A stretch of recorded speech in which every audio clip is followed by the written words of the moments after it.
May 19th, 1780. Scores of infidels who mock faith as considered in its religious sense show themselves to be living contradictions of their own professed belief. For instance, what faith men possess in the security of the world, notwithstanding all hints of the elements to the contrary.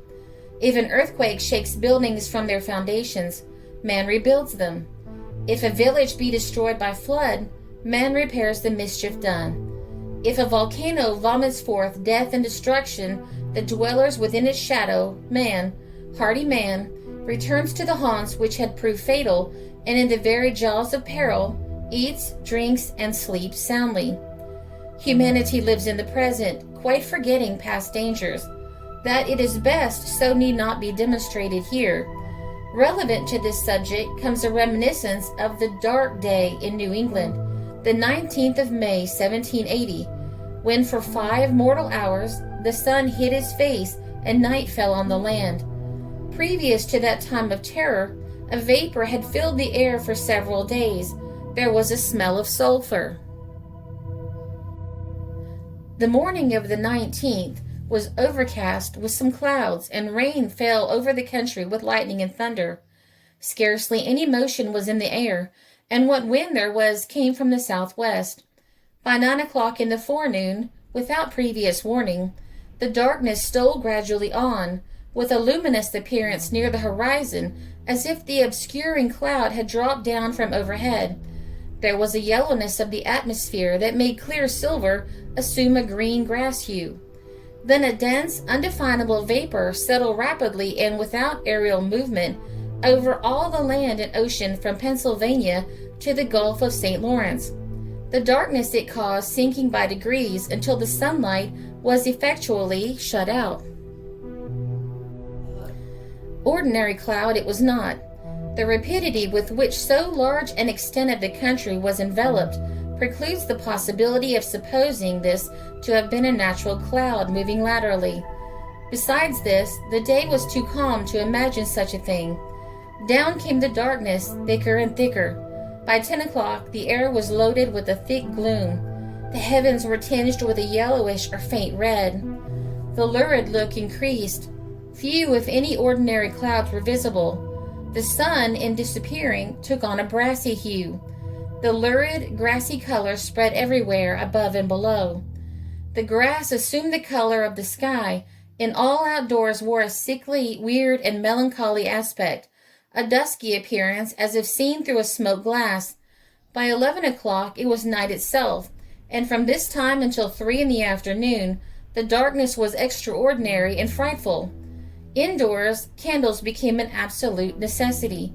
Without, stages put up at the nearest inns, or else carried candle and lanterns to guide the perplexed drivers on their way.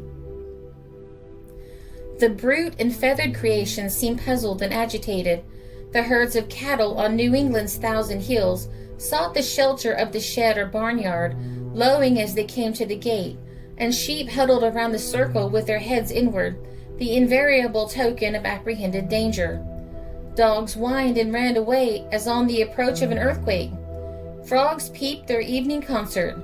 The birds ceased to fly and hid themselves in the branches of the trees. As the darkness increased, they sang their evening songs as they do at twilight, and then became silent. Pigeons on the wing took to the shelter of the forest as they do at night.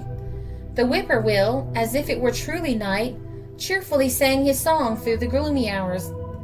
Woodcocks, which are night birds, whistled as they only do in the night-time.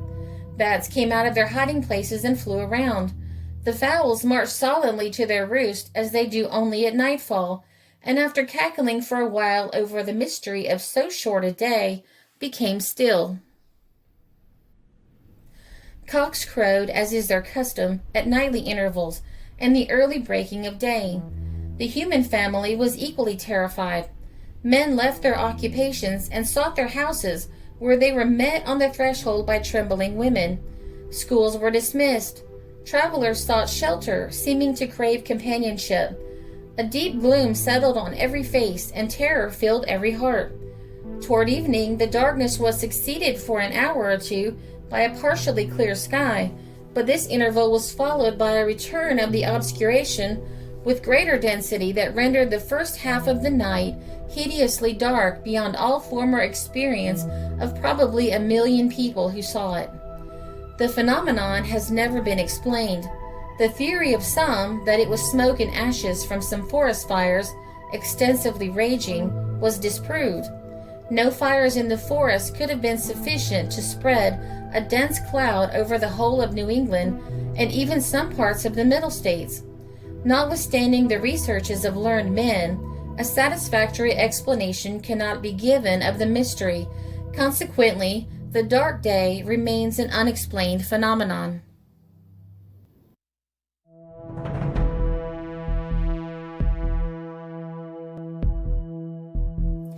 This article was first printed in Waverly Magazine and was reprinted in the Columbia Herald, November 1872.